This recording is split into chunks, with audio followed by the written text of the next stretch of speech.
2005 കോൺഗ്രസിനെ സംബന്ധിച്ചിടത്തോളം നിർണായകമായ വർഷമായിരുന്നു. 2005 കോൺഗ്രസിൻ്റെ ലീഡർ കെ കരുണാകരൻ കോൺഗ്രസ് വിട്ട് ഡിക്ക് എന്ന രാഷ്ട്രീയ പാർട്ടി രൂപീകരിച്ചത്. മുരളീധരൻ അധ്യക്ഷനായി ഡിക്ക് രൂപീകരിക്കപ്പെട്ടു. തുടർന്ന് വന്ന തദ്ദേശ സ്വയംഭരണ തെരഞ്ഞെടുപ്പിൽ ഡിക്ക് ഇടതുപക്ഷത്തോടൊപ്പം ചേർന്ന് നിന്ന് പ്രവർത്തിച്ചു. എന്നാൽ പിന്നീട് കരുണാകരനെയും മകൻ മുരളീധരനെയും കറിവേപ്പിലയാക്കി മാറ്റി LDF CPM. പിണറായി വിജയനായിരുന്നു അന്ന് പാർട്ടി സെക്രട്ടറി. കരുണാകരനും മുരളീധരനും പുതിയ പാർട്ടി രൂപീകരിച്ച് LDFിലേക്ക് വരാനുള്ള ശ്രമം തടഞ്ഞത് അന്ന് BS അച്യുതാനന്ദൻ ഗ്രൂപ്പാണ്. പിണറായി വിജയന് നല്ല താല്പര്യമുണ്ടായിരുന്നിട്ടും BS ശക്തമായ കടുംപിടുത്തം തന്നെ പിടിച്ചു. അങ്ങനെ കരുണാകരനും മുരളീധരനും ഇടതുപക്ഷത്തേക്ക് വരാനുള്ള സാധ്യത തീർന്നു. ഇപ്പോൾ അൻവറിൻ്റെ കാര്യത്തിലും ഏകദേശം ഇതേ തീരുമാനമാണ് VD സതീശനും സണ്ണി ജോസഫും ചേർന്ന് എടുത്തിരിക്കുന്നത്. സണ്ണി ജോസഫിന് താല്പര്യമുണ്ടായിരുന്നു അൻവറിനെ കൊണ്ടുവരാൻ. പക്ഷേ VD സതീശൻ വഴങ്ങിയില്ല. അൻവറിൻ്റെ സമ്മർദ്ദ തന്ത്രം വിലപ്പോകില്ലെന്ന് VD സതീശൻ പറഞ്ഞതോടെ അൻവറും കോൺഗ്രസും രണ്ട് വഴിയിലായി മാറി. അൻവറിനെ UDFിലെത്തിക്കാൻ മുസ്ലിം ലീഗ് പെടാപ്പാട് പെട്ടു. മുസ്ലിം ലീഗ് നേതാവ് PK കുഞ്ഞാലിക്കുട്ടി PV അൻവറുമായി പലതവണ ചർച്ച നടത്തി. മുസ്ലിം ലീഗിൻ്റെ പരമോന്നത നേതാവ് തങ്ങളുമായും PV അൻവർ ചർച്ച നടത്തി. പക്ഷേ സതീശൻ്റെ കടുംപിടുത്തം എല്ലാം തകർത്തു. ഇപ്പോഴിതാ മുസ്ലിം ലീഗിൻ്റെ ഇൻ്റലിജൻസ് റിപ്പോർട്ട് പുറത്തു വന്നിരിക്കുന്നു. CPMനെയും BJPയും പോലെ തന്നെ കേഡർ പാർട്ടിയാണ് മുസ്ലിം ലീഗ്. നിലമ്പൂരിൽ അവർക്ക് ശക്തമായ സ്വാധീനമുണ്ട്.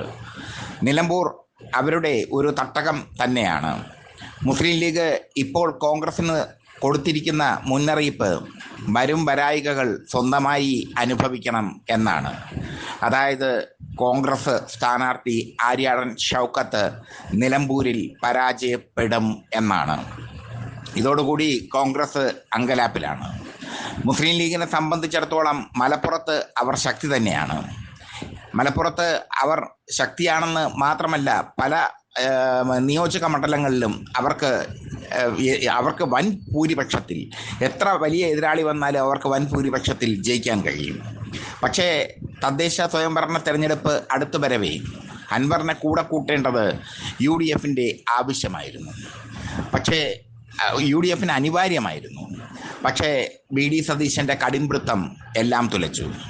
മുസ്ലിം ലീഗിലേക്ക് അൻവർ ചേക്കേറാൻ ശ്രമിക്കുന്നുവെന്ന വാർത്തകൾ വന്നെങ്കിലും കോൺഗ്രസിൻ്റെ കടുംപിടുത്തം കാരണം അൻവറിനെ പെട്ടെന്ന് സ്വീകരിക്കാൻ മുസ്ലിം ലീഗിനും പറ്റുന്നില്ല. തദ്ദേശ സ്വയംഭരണ തെരഞ്ഞെടുപ്പ് നിയമസഭാ തെരഞ്ഞെടുപ്പിന് മുമ്പുള്ള ഡ്രസ് റിഹേഴ്സലാണ്. ആ റിഹേഴ്സലിൽ, ആ സെമി ഫൈനലിൽ മികച്ച പ്രകടനം കാഴ്ചവെച്ചില്ലെങ്കിൽ UDFിൻ്റെ കാര്യം 2026 നിയമസഭാ തെരഞ്ഞെടുപ്പിൽ അധോഗതിയാകും എന്നാണ് മുസ്ലിം ലീഗ് പറഞ്ഞിരിക്കുന്നത്.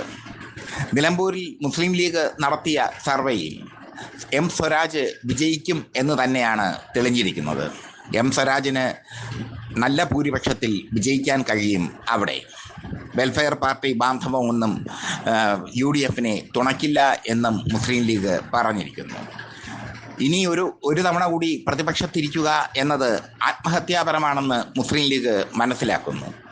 UDFിനോടൊപ്പം ഘടകകക്ഷിയായി നിന്ന് വീണ്ടും പ്രതിപക്ഷത്തിരിക്കുക എന്നുള്ളത് മുസ്ലിം ലീഗിനെ സംബന്ധിച്ചിടത്തോളം ആത്മഹത്യാപരമാണ്. കോൺഗ്രസിനെ സംബന്ധിച്ചിടത്തോളവും ആത്മഹത്യാപരം തന്നെയാണ്. പിന്നീട് UDF എന്ന പ്രസ്ഥാനം തന്നെ, അങ്ങനെ വന്നാൽ UDF എന്ന പ്രസ്ഥാനം തന്നെ പിരിച്ചുവിടപ്പെടേണ്ട അവസ്ഥയിലാകും. ഈ സാഹചര്യത്തിലാണ് മുസ്ലിം ലീഗിൻ്റെ ഇൻ്റലിജൻസ് റിപ്പോർട്ട് പുറത്ത് വന്നിരിക്കുന്നത്. നിലമ്പൂരിൻ്റെ മനസ്സ് ഇപ്പോൾ സ്വരാജിനോടും അൻവറിനോടും ഒപ്പമാണ്. UDF സ്ഥാനാർത്ഥി ആര്യാടൻ ഷൗക്കത്ത് പ്രചരണത്തിലൊക്കെ മികവുറ്റ പെർഫോമൻസ് കാഴ്ചവെക്കുന്നുണ്ടെങ്കിലും, അദ്ദേഹത്തിൻ്റെ പ്രചരണമൊക്കെ കൊഴുപ്പിക്കുന്നുണ്ടെങ്കിലും, പ്രചരണത്തിനായി കോടികൾ ചെലവഴിക്കുന്നുണ്ടെങ്കിലും ഒന്നും ഏശാതെ പോകും എന്നാണ് മുസ്ലിം ലീഗിൻ്റെ ഇൻ്റലിജൻസ് റിപ്പോർട്ട് പറയുന്നത്. നിലമ്പൂരിൽ അംഗം പൊടിപാറുമ്പോൾ LDFും UDFും അൻവറും ശക്തമായ മത്സരത്തിലാണ്. ഒരുപാട് പണം മൂവരും ചിലവഴിക്കുന്നുണ്ട്. അൻവറും പണം ചിലവഴിക്കാൻ ഒട്ടും പിറകിലല്ല. തൃണമൂൽ കോൺഗ്രസിൻ്റെ ഫണ്ടൊക്കെ അൻവറിന് കിട്ടിയില്ലെന്നും ഒക്കെയുള്ള വാദങ്ങൾ ഉയരുന്നുണ്ട്.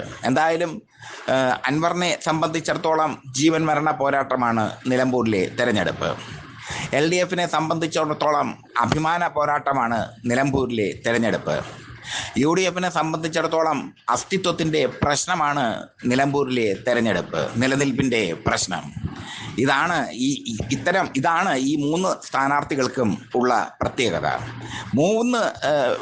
ഈ മൂന്ന് സ്ഥാനാർത്ഥികളുടെയും അല്ലെങ്കിൽ LDFിൻ്റെയും UDFിൻ്റെയും അൻവറിൻ്റെയും ഭാവി നിശ്ചയിക്കുന്ന ഒരു ഉപതെരഞ്ഞെടുപ്പ് കൂടിയാകും നിലമ്പൂർ ഉപതെരഞ്ഞെടുപ്പ്.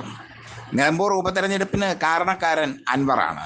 പിണറായി വിജയനുമായി ഇടഞ്ഞ് MLA സ്ഥാനം രാജിവെച്ച അൻവർ പിന്നീട് പല പാർട്ടികളിൽ ചേക്കേറാൻ ശ്രമിച്ചു. പക്ഷേ അവസാനം ചേക്കേറാൻ വാതിൽ തുറന്നിട്ടത് തൃണമൂൽ കോൺഗ്രസ്സാണ്. പക്ഷേ തൃണമൂൽ കോൺഗ്രസിൻ്റെ ചിഹ്നത്തിൽ മത്സരിക്കാൻ അൻവറിന് കഴിഞ്ഞതുമില്ല. സ്വതന്ത്രനായാണ് അൻവർ മത്സരിക്കുന്നതെങ്കിലും അദ്ദേഹം ഇപ്പോൾ സജീവമായി രംഗത്ത് ഇറങ്ങിക്കഴിഞ്ഞു. അൻവറിൻ്റെ കൂടെ ആളുണ്ട്. പ്രചരണം നന്നായി കൊഴുപ്പിക്കുന്നുണ്ട്. നിലമ്പൂരിൻ്റെ സുൽത്താനായി അൻവറിനെ അണികൾ വാഴ്ത്തിക്കൊണ്ടുള്ള പ്രചരണം. അൻവറിനോട് മുസ്ലിം ലീഗിന് മമതയുണ്ടായിരുന്നു. അൻവറിനെ സ്വീകരിക്കാൻ മുസ്ലിം ലീഗ് തയ്യാറായിരുന്നു. പക്ഷേ VD സതീശൻ എല്ലാം തകിടം മറിച്ചു. VD സതീശൻ അൻവറിൻ്റെ UDF പ്രവേശനം തള്ളിക്കളഞ്ഞു. VD സതീശൻ്റെ കടുംപിടുത്തം കാരണമാണ് അൻവർ സ്വതന്ത്രനായി മത്സരിക്കുന്നത്. ഇതൊക്കെ മുസ്ലിം ലീഗിന് അമർഷമുണ്ടാക്കുകയും അവർ നടത്തിയ സർവേ ഫലം കോൺഗ്രസിന് KPCCക്ക് കൈമാറുകയും ചെയ്തിരിക്കുന്നു. വരും വരായികകൾ സ്വന്തമായി അനുഭവിച്ചു. ഇതാണ് ആ സർവേയിൽ അവർ കോൺഗ്രസിന് കൊടുത്തിരിക്കുന്ന മുന്നറിയിപ്പ്. നിലമ്പൂരിൽ കോൺഗ്രസ് ജയിക്കുമെന്ന് പറയുന്നത് വലിയൊരു അബദ്ധമാണെന്ന് അവരുടെ സർവേയിൽ പറയുന്നു. മുസ്ലിം സമുദായത്തിന് ഒരുപാട് സ്വാധീനമുള്ള മണ്ഡലമാണ് നിലമ്പൂർ. മുസ്ലിം സമുദായത്തിൻ്റെ സ്വാധീനം നിലമ്പൂരിൽ അനിഷേധ്യമാണ്. ഈ സാഹചര്യത്തിലാണ് മുസ്ലിം ലീഗിൻ്റെ ഇൻ്റലിജൻസ് റിപ്പോർട്ട് കോൺഗ്രസ്സിന് ലഭിച്ചിരിക്കുന്നത്. ചില കോൺഗ്രസ് നേതാക്കൾ തന്നെ അത് പൊളിറ്റിക്സ് കേരളയോട് പറയുകയും ചെയ്തു. പഞ്ചായത്തുകളെ ആസ്പദമാക്കി, മുനിസിപ്പാലിറ്റികളെ അടിസ്ഥാനമാക്കി, പൊതുജന വികാരത്തെ ആസ്പദമാക്കി ഒക്കെ തയ്യാറാക്കിയ മുസ്ലിം ലീഗിൻ്റെ ഇൻ്റലിജൻസ് റിപ്പോർട്ട് നിലമ്പൂരിൽ പാഴാകില്ല. കാരണം നിലമ്പൂരിൽ മുസ്ലിം ലീഗിന് ശക്തമായ സ്വാധീനമുണ്ട്.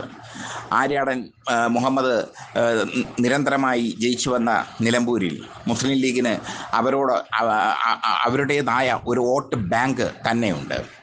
ആര്യാടൻ ഷൗക്കത്തിനെ സ്ഥാനാർത്ഥിയാക്കുന്നതിനോട് മുസ്ലിം ലീഗിന് വിമുഖത ഉണ്ടായിരുന്നു.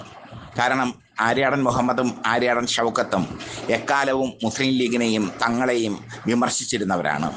പക്ഷേ VD സതീശൻ കടുംപിടുത്തം തന്നെ പിടിച്ചു.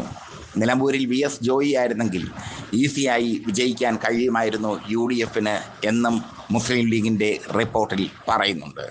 ചുരുക്കത്തിൽ കോൺഗ്രസ്സിന് നല്ല പണി കിട്ടും നിലമ്പൂരിൽ. അത് ഏകദേശം ഉറപ്പായി കഴിഞ്ഞു. ലീഗിൻ്റെ ഇൻ്റലിജൻസ് റിപ്പോർട്ട് പുറത്ത് വന്നിരിക്കുന്നു.